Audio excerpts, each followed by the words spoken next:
Hello, my friends. I'm Alexandria Nicole, and you are watching the Empower Hour. It's the show meant to inspire, motivate, and most of all, empower. Today, we are joined by Miss Dayna, aka Oilyhairboss. Hello, my dear. Welcome to the Empower Hour. How you doing, Dayna? I'm great. So glad to be here. How are you? I'm good. We're so happy to have you. Thank you so much for coming. So, a little bit about Dayna is she's a wife, a mom, a licensed esthetician, author, speaker, and health enthusiast. Her associates in applied science triggered her interest in the human body and the functions. For the past 16 years, she's used her background to educate the beauty industry on how the body works together by combining both nature and science. In 2019, Dayna released her book, Kinky Locks, as an additional resource for her community. She also does brand strategy, business mentorship, marketing, branding, and social media for small businesses.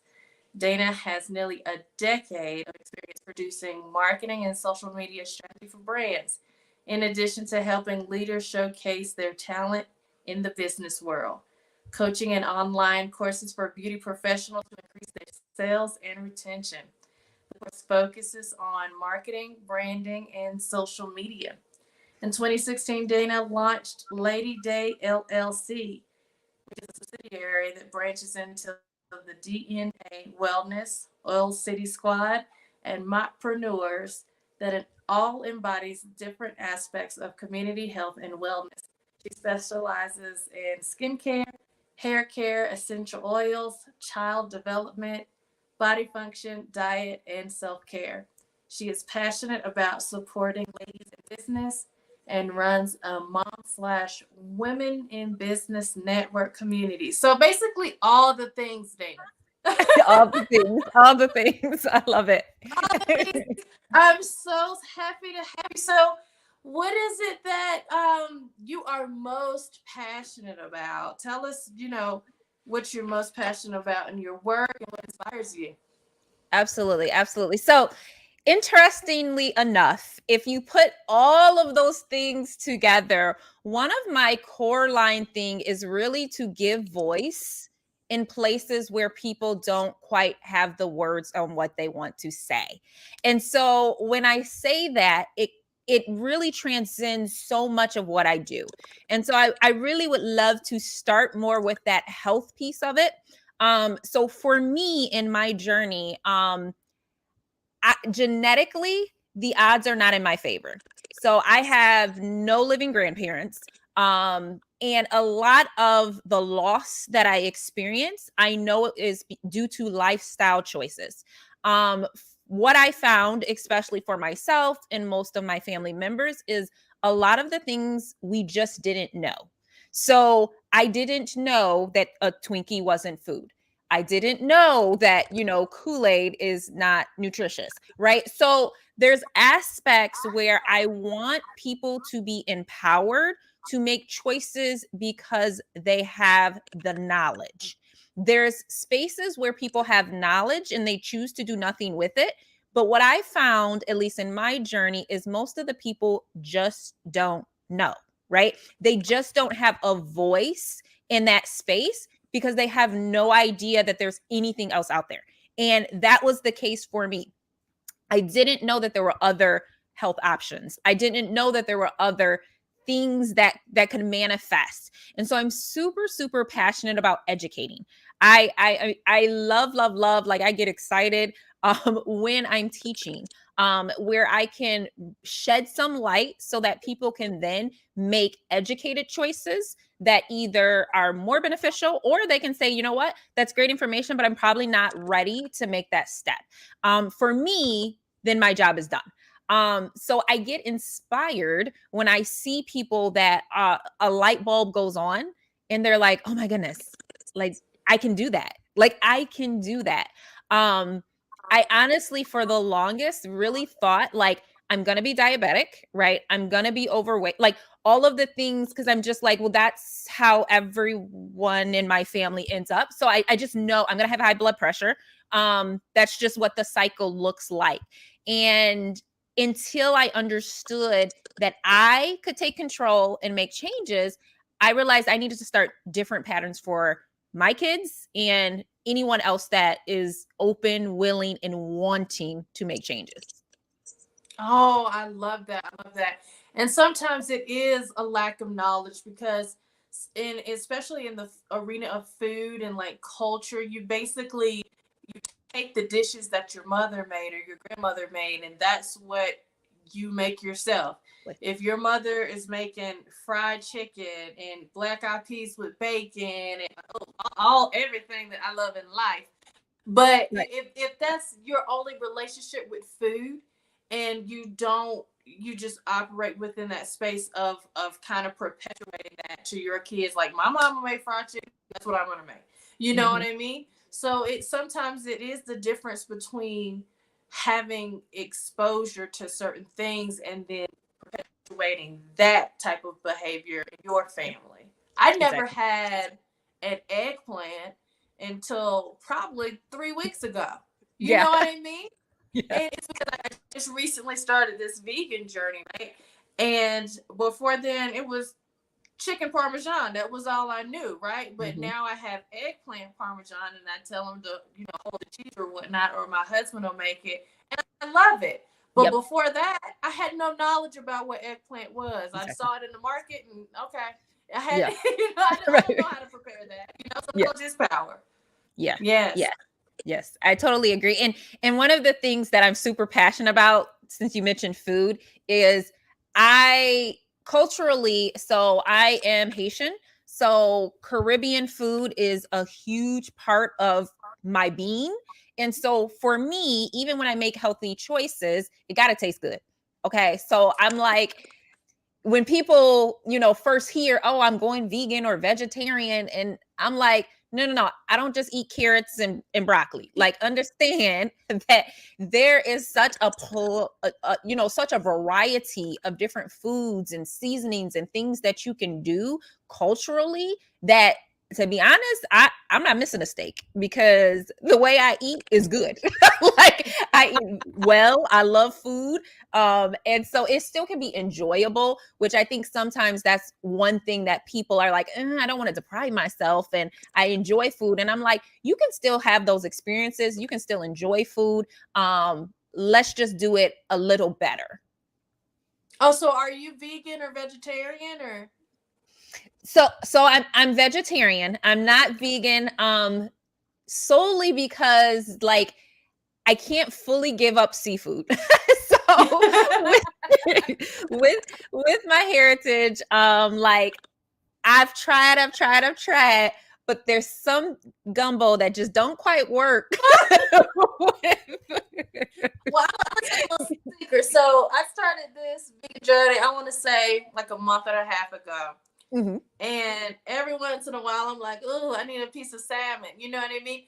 But I've gotten to the point where if I have a piece of salmon, it's like a treat. You know what I Yes. mean? I feel it's like ice cream to me now. You know Yes. what I mean? Because Yes. I'm a firm believer in listening to what I feel like my body needs. Like, I completely Same. cut out dairy because I know how my body reacts to it.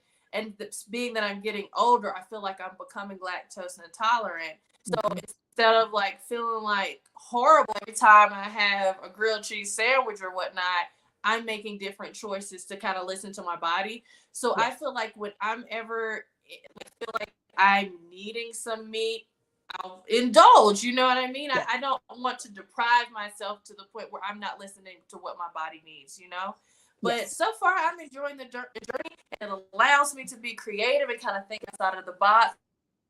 I listen a lot to Tabitha Brown and like her recipes and stuff. Love her.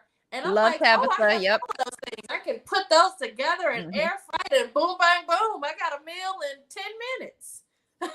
So try her mac and cheese. Her vegan mac and cheese is off the chain. I'll make a traditional mac and cheese for other people in my family, and I'll make the vegan version. And usually the vegan one goes faster. The vegan, What? it's Are bomb. you kidding Yes, me? bomb. So is that recipe in her book? I got it from her blog. So Okay. it probably is in the book too. But I got it from like directly from her website. Oh, love it. Shout out to Tabitha. If you ever see this girl, you're just doing it. You're killing it. Yes, girl. Love every minute of it. So tell me, what community outreach initiatives do you currently or have you done in the past that you just absolutely loved? Yes, yes, yes. So I love working with children. So for me, I believe education, the younger we can start, the longer the habits can manifest and the stronger those connections can change. So for me, I spend a lot of time volunteering and doing education when it comes to like the school systems, as well as with younger generations. I really feel like if, and again, I want to be very clear with people. I just feel like it's important to give everyone all of the options, right? So I'm not saying let's take away certain things, but what if this is also an option? And so even when it comes to kids, right, I feel like they should be eating the rainbow, right? Sometimes even as a child your taste buds changes. What you might have been didn't like when you were 5, you might be willing to try at 10 or 15 or 18, so I think it's so important to continue to diversify those things and educate. So one of the things that this actually was pre-pandemic, where my son, who is 7, he got to be a part of a cooking class where he was able to learn different dishes from different cultures, right? So, oh, I love that.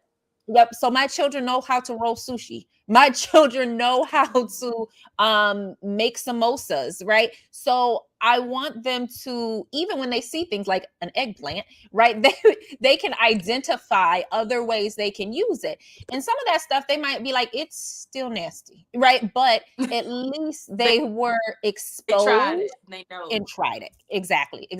And I think that that's something that we as adults should be doing too, right? Like, even though we Yes. might have been raised with certain patterns or traditions and things like that, I think it's so important for us to explore some of those things.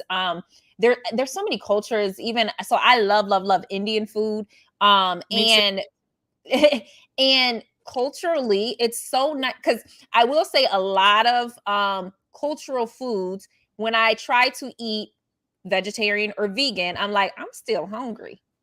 Whereas, like, what I found culturally in cultures that maybe have more of a vegetarian diet, anyways, they will use ingredients that you actually feel full, right? So you can use those same combinations, like, oh, maybe I should add potatoes and rice in this, in that, so I can feel more full. So I really feel like exploring different cultures and educating from that level can really open things, and it starts with our youth. I think when our youth see that we need to move every day, we need to eat different things, what am I putting on my skin, when they're opened and exposed to those things and they're more knowledgeable, I just think it's going to change the trajectory of the rest of our generations, to be honest. Oh, that's so true because we are big consumers of whatever it is we like or whatever it is we feel like we have to have without being really conscious of what it took to get that product to us, what's in that product. You know what I mean? So is that something else that you're really passionate about with the skincare and make sure it's like cruelty free and no toxins? Absolutely. So I do feel like, and so I am a licensed esthetician. I don't practice in the spa anymore. But one thing that I would see as people got older is so much wear and tear on their skin. And as the years I spent in the beauty industry, what I realized is it was long-term usage of toxin filled products. So Mm. we use it and we don't see immediate changes, but what happens over the years is all of that compounds and causes more issues. And not only does it do it from a physical standpoint, but and I'll just kind of throw some scary statistics out there, especially for our particular culture. If you look at beauty products marketed towards the ethnic sector, okay, ethnic, however you want to define that, 70% of those beauty products have known carcinogenics. Whereas if you look at the rest of the beauty market, it's only 30%. So Wow. what that tells me is, because we evoke change by how we spend our dollars. So what that tells me is most of us don't realize the products that we're supporting is actually being linked to our increased amounts of cancer, our increased amounts of especially in women, infertility, fibroids, fibromyalgia, and all of these other diseases that statistically, if you look across the board, we have higher percentages of women with these diseases than any other demographic. And so, Wow. again, that's where awareness comes into play, right? Because nobody is thinking, when I put this eyeshadow on my eyelids, that in 10 years from now, I'm going to get cancer because of it, right? So until we can know better and then have replacements, because that's another thing. Like, I'm gonna wear my makeup, okay, y'all? So like give me some options that actually work, right? Because like I'm not gonna go down that rabbit hole, because the other thing I find a lot of times is there's no colors for, I am brown, okay? So I need stuff that does not look ashy. I need it to match my skin tone, right? So like if we gonna go natural, it needs to be quality and it needs to look good too. Oh my gosh. My first kind of interaction with recognizing how toxic some deodorants are is when I worked as a CNA, and I would work on the dementia wing and all over the place, but the women were, anywhere between 70, 90 years old. And I noticed that a lot of the women, a lot of them would wear men's deodorant.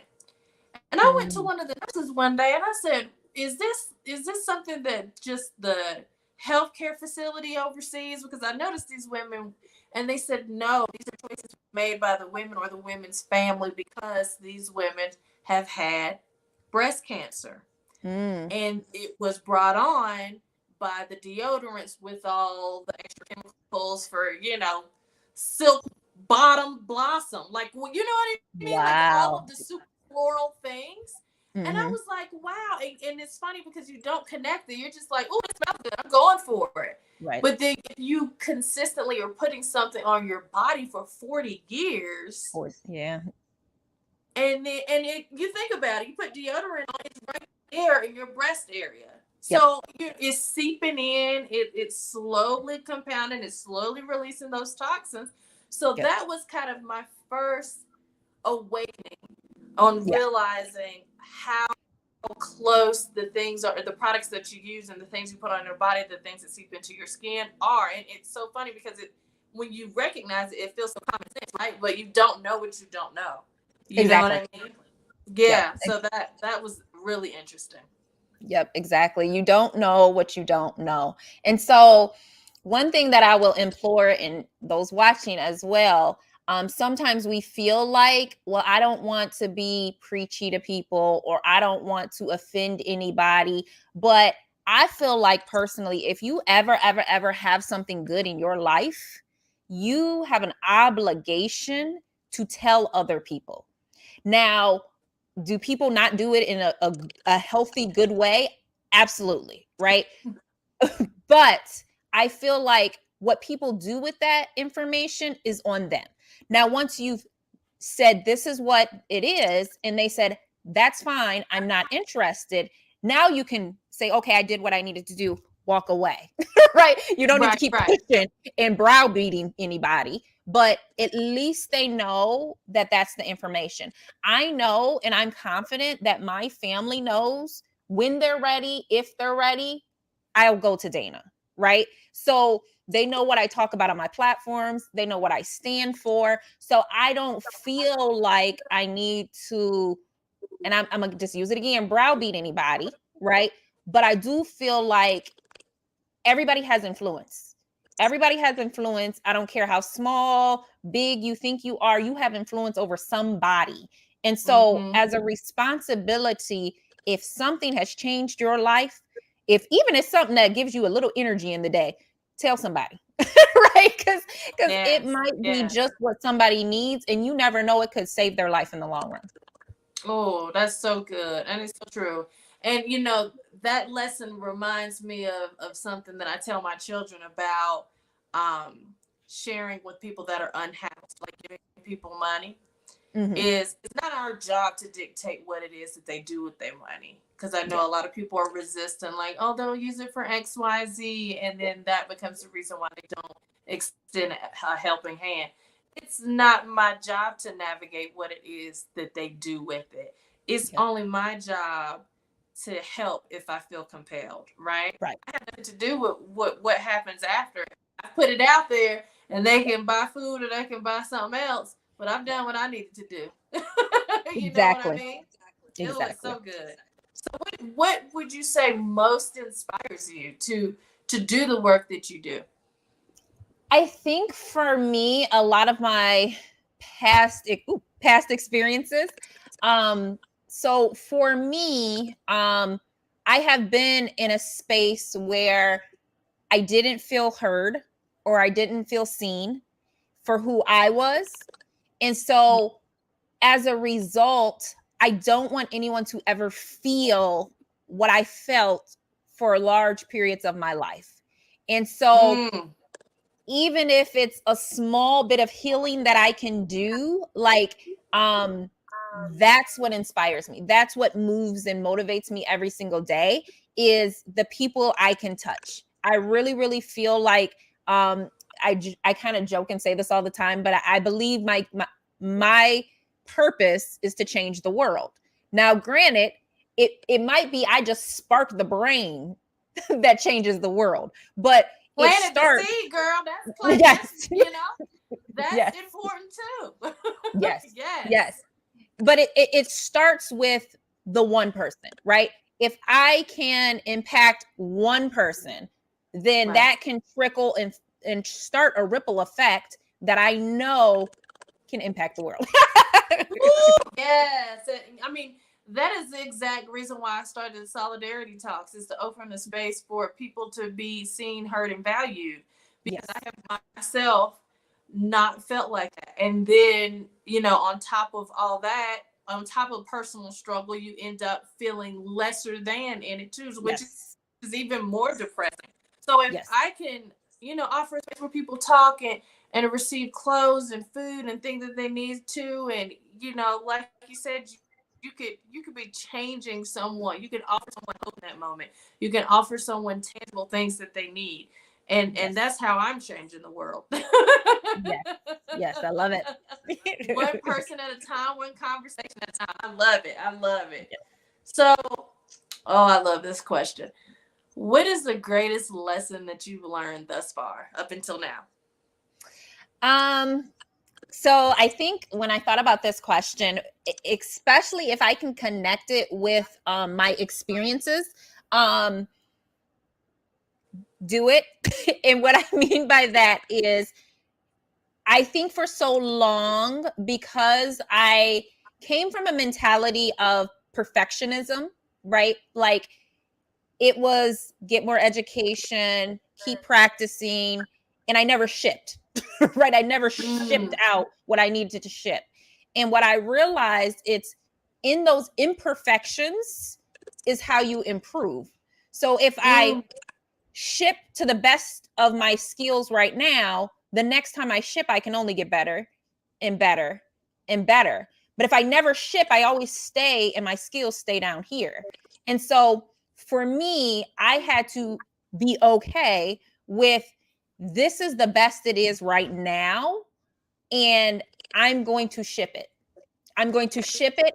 I'm going to be okay if it completely tanks and fails, right? Because the most successful people, they failed often, right? And that's what makes them successful because they're not afraid to fail. Because they're like, if I fail, I get up, I do it again. I actually, real quick, I love, love, love. So my daughter just finished up. She did a week program where she was with other young entrepreneurs, and they had to create a business plan, a business. They had to get a CEO, a CFO. They had to delegate within their all of it, and then they had to pitch. So there was a prize that I believe there was like $2,000 that was on the line for them to pitch. Okay. And their colleagues critiqued them. So they asked questions like, I mean, I don't know. I was listening. I'm like, these little kids are ruthless, but it was all good. And at the end of it, she did not make it. She did not make it for the prize or whatnot. And I asked her, and I said, Ayla, well, what did you learn, or what did you take away? And she goes, that I need to know the next time we're doing this, because I'm gonna come back stronger and I'm gonna win next time. Yes. And yes. and for me, it just was a proud mom moment, because I know my daughter has seen me fail. Right. And I tell my kids when I fail, I said, whoa, like we did this event. It tanked. Right. We lost a whole lot of money. Right. But yes. But I'm not afraid of that, because I'm going to learn and I'm going to adjust. I'm going to learn and I'm going to adjust. And so that is like the biggest lesson that it took me a long, long time to learn. I was so afraid to fail. I was so afraid to fall that I just did nothing. Yeah, sometimes it's easy to become paralyzed by the fear, and you end up failing by default because you don't try to begin with. Yep. You know what I mean? You have to, I talk to my daughters all the time about failure and how it is an important part of winning, right? And you can't have one without the other. Exactly. It's just, they are partners in crime. But it's funny because our perspective is you win or you fail. Like they're kind of polarized to for us to believe that they're enemies, but really they work hand in hand together. So that brings me perfectly to the next question of what is your perspective on failure? How do you?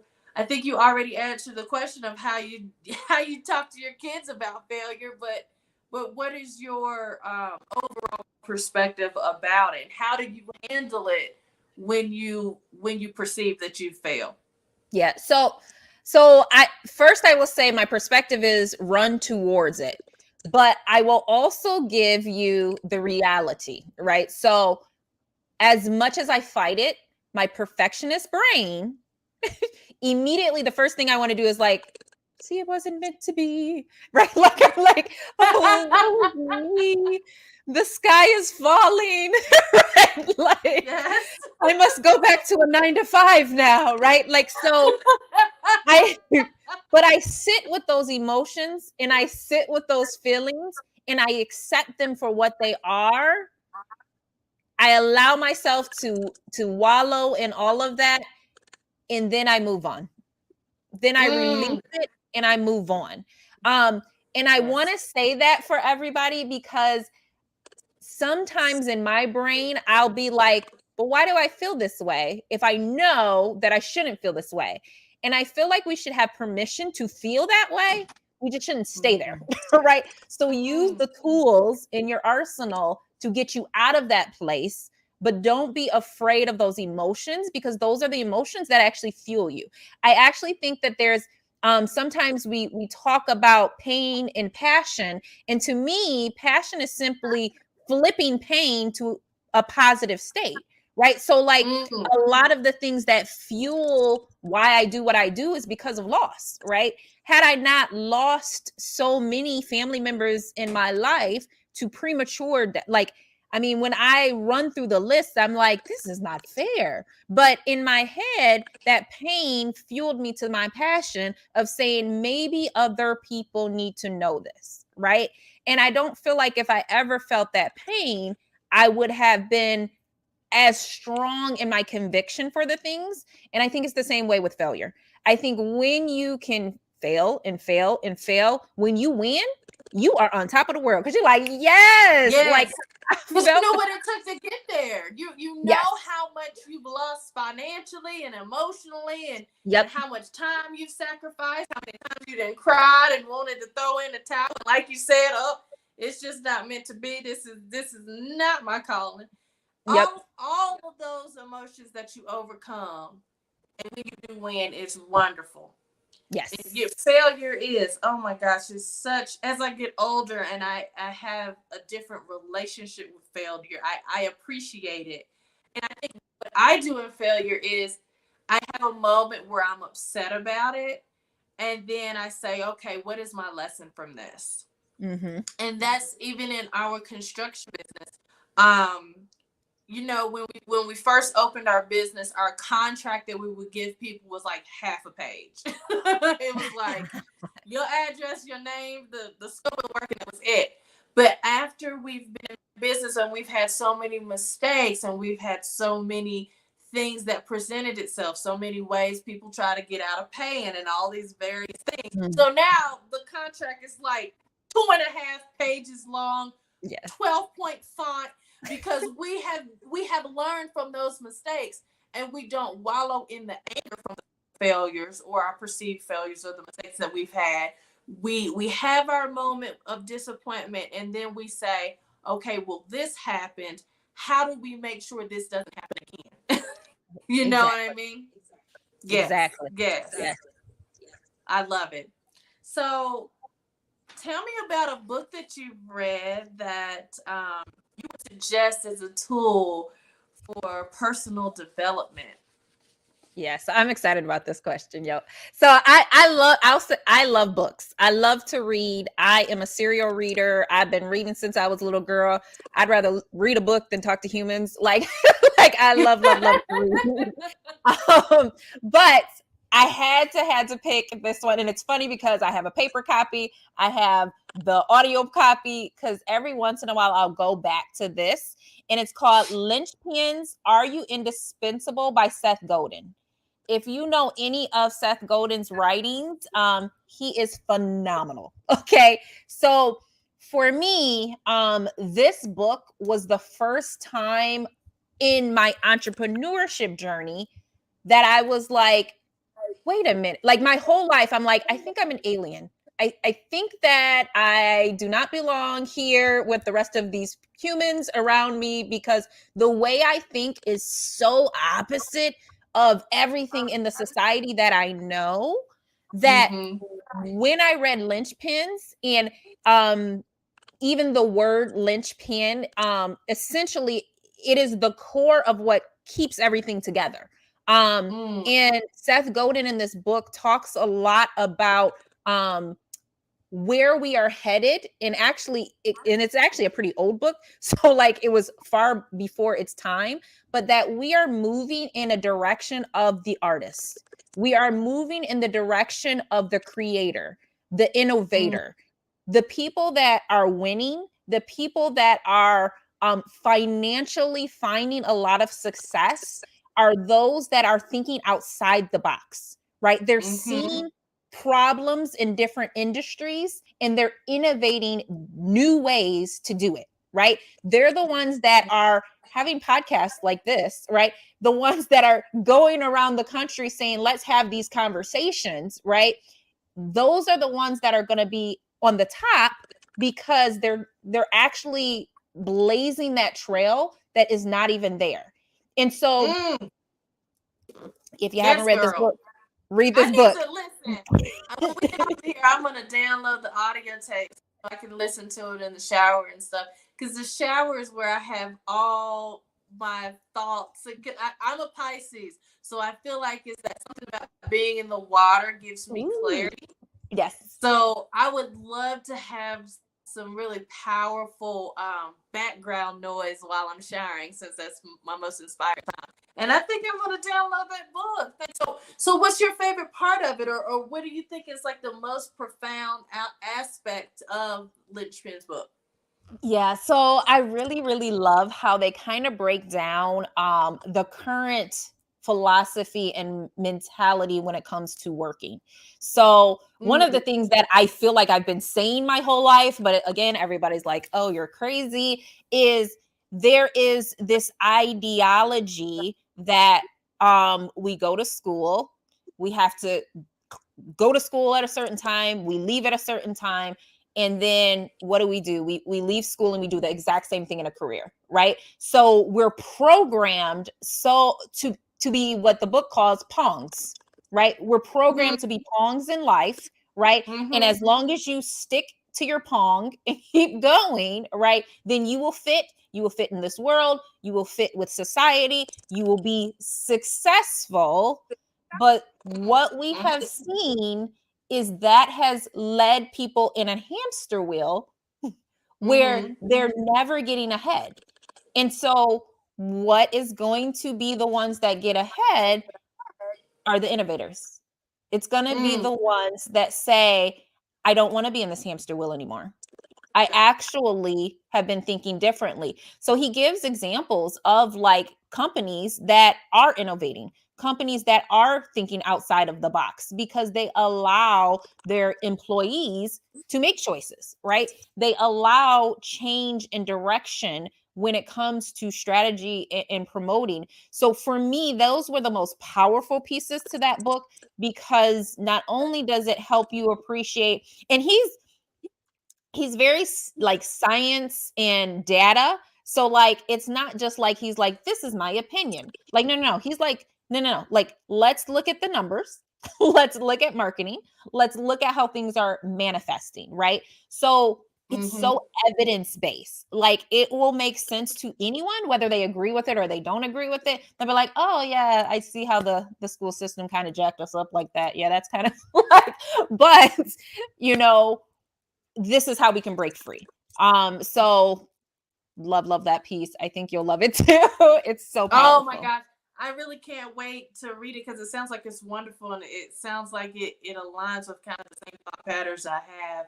I think that I love everything about the diversity and inclusion movement that's happening right now, because there has been data that also supports that when you invite everyone to the table and you evaluate and honor everyone's contribution, it also results in a more profitable state for the company, because you're getting all these various point of views. And when you have different point of views, that allows you to connect with more people.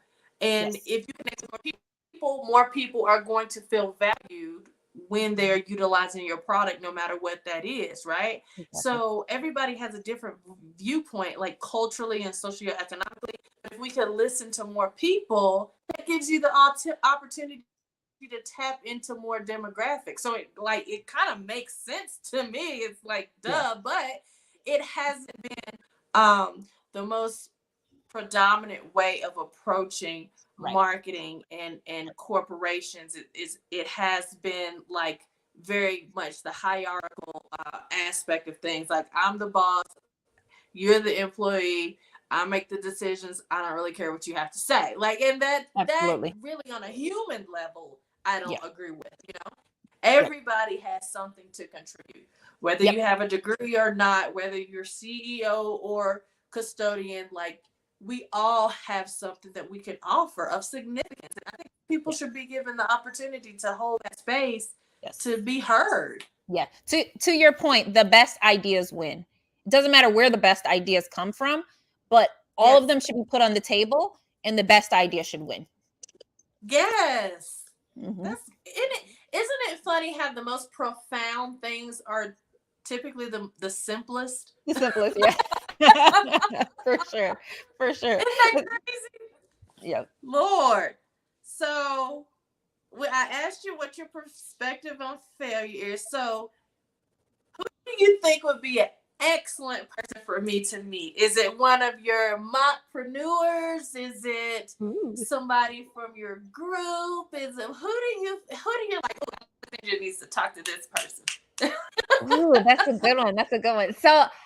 So for me, honestly and truthfully, so one of the main groups that I'm involved with, it's moms in business networking community. And the founder, Leona Burton, she is actually UK based, and she has 5, almost 6 children that she is a world schooler. So she not only kind of homeschools, but she's like a nomad. She's traveling the world all over. And to me, her insight when it comes to really interpersonal relationships is powerful. Um, Mm, not even just from the perspective of, because she's an incredible businesswoman, but just the way, like, she has, by observing and watching her, I feel like the way I respond to my team, the way I communicate with my people, the way I encourage them, cheerlead them on, like, it shifted when I saw how somebody from the top, in a healthy way, in a positive way, could do that as well. And so I just mm, think that that would be like a beam of light for you, because I know, at least in the time that I've gotten to know you, how connected we are, and it and aligned with our thinking. And so to be connected with another person that is pretty aligned on that tip, I think would just be powerful. oh my goodness. So you said her name is Leona? Is Yep. that Leona? Have you met her in person or via Zoom, since she's kind of a mover and shaker? So I have not met her in person. I have the privilege of spending quite a bit of time with her on Zoom. So we chat, we brainstorm weekly. And again, just all around business wise, it's been amazing for me, but even just on a personal level. And I think sometimes in business, we miss the boat when it comes to that personal relationship and Mm, connection. And for me, the more I've given from that standpoint, the more it trickles into business. All of that comes into place when you are good with your interpersonal skills. mm, I love that. So I would love the opportunity to meet her. You need to put a little plug in her ear, plant a little seed there about me talking to her.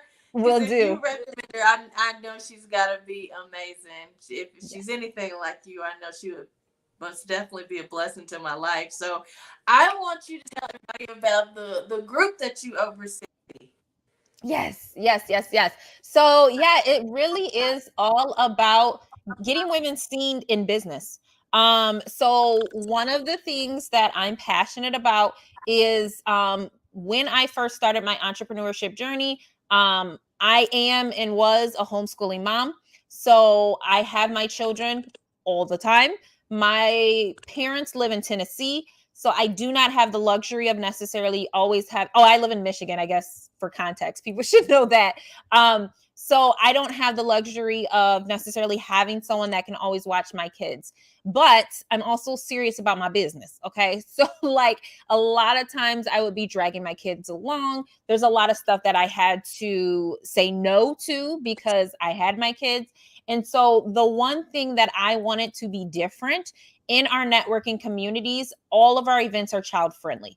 So I personally run one here in the Detroit, Michigan area, but we are expanding throughout North America and the Caribbean. We want more and more opportunities for women in business. It's not just moms, but women in business to get seen and to have a platform where they can connect and they can build real relationships. So many times I would find I would go to networking things, we pass out a card and I never see these people again. And so for for me, our community is in private Facebook groups, so that even in between these networking events, you can kind of start putting a name and a face to people and continue to connect therein. Yes, I really enjoy the time frames and the different time zones that we're Yeah. in. But the coffee meetup that you had on Monday Yes. where I was kerfuffled and I was off of mute and talking to my husband and my children. I was like, Lord, I can't get it together. But I really love the diversity of the group and how much participation you had on the Zoom call and how women are showing up because they're interested and genuinely connecting with other women that are also entrepreneurs. So is everybody in your group, are all of them have businesses that they own, or are some of them like aspiring and still kind of working a job and working towards opening their business, or what is your demographic there? Yeah, we got a little bit of all of it. We got some people that don't even have a business at all. They just like hanging out with us. So Yeah. Girl, you got to surround yourself by greatness. yes, yes, yes, yes. Yeah. So we have anywhere from that spectrum to people that have well-established business, making 6, 7 figures, and everything in between. And that was another thing that was super, super important to me. Like, I want everybody to feel welcome.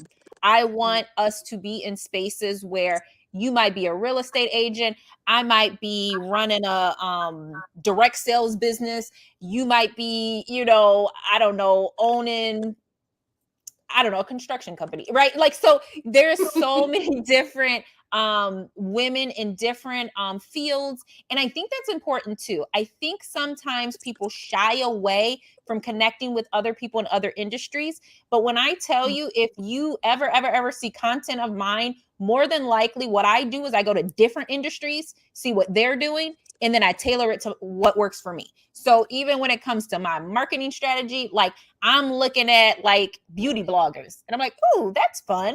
I'm going to add some SEO information on that, right? Like, so stuff that nobody in my industry is doing because they're only feeding off of other people in our industry. So like for me, I'm like, I want to do something different and stand out. So glean from other people, like get in the rooms where people are doing stuff that's different from you, like, because you're going to learn so much. I'm I've got to think about what I'm doing this Monday, but every time Monday comes around, I'm like, yes, I'm gonna tune in to Dayna, and then I'll be making dinner. I'll just be off doing other stuff. Yes, yes, And yes, then yes. it hits me. I'm like, oh man, I missed it. But yeah, I think what I'm gonna do is put an alarm on my phone so I can be there, because I really want to be in the room, and I want to share that space with other, women that are powerful and are business owners and positive, because you have to have a certain level of personal confidence, personal awareness, and joy, to keep moving forward and to keep your business, going. Right. And it has to be a certain level of being grounded and believing in what it is that you do. So I'm always open to being around women like that. And I'm gonna set my alarm for Monday. Love it, love it, So love it, love it. tell people again what the name of your group is that we're talking about. Yep. So it's Moms in Business, INT, networking, and then mine is Detroit. But if you put in that first part and type in a city, it might be one in your area too.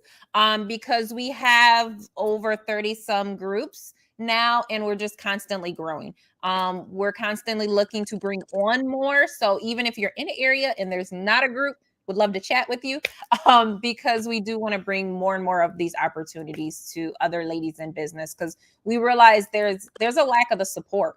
And so the more we can do this, the more I really, really think that we can all win.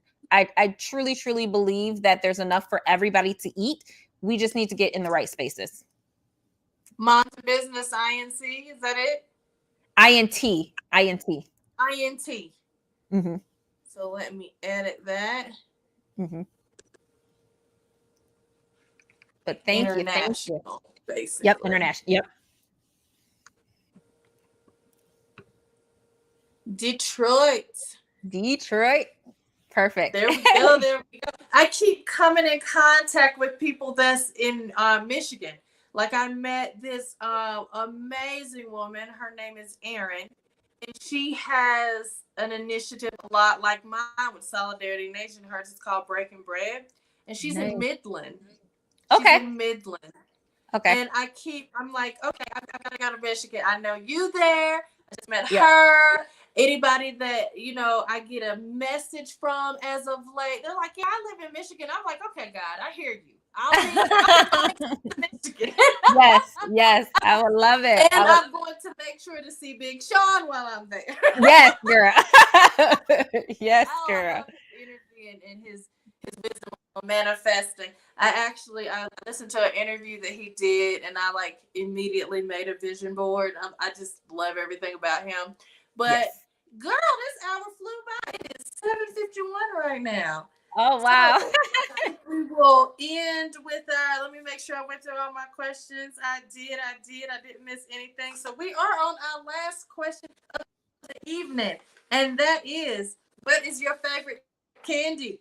So I am a big fruity candy person. But if I had to pick one, it would be Laffy Taffy. Why you say it like this? Now you gonna have me thinking about girl, shake that Laffy Taffy.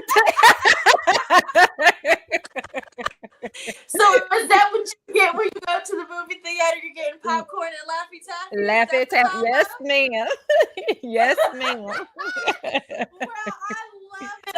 Thank you so much for spending time, carving time out for me this evening, and sharing this space with me and sharing your story. I appreciate you so much. And that is it for this hour, my friends. So thank you so much for watching, and I do hope that within this hour that you were inspired, motivated, and most of all, empowered. So I will see you next Friday. Until then, be blessed. Thank you for having me. I enjoyed it. Thank you. Bye, darling. Bye.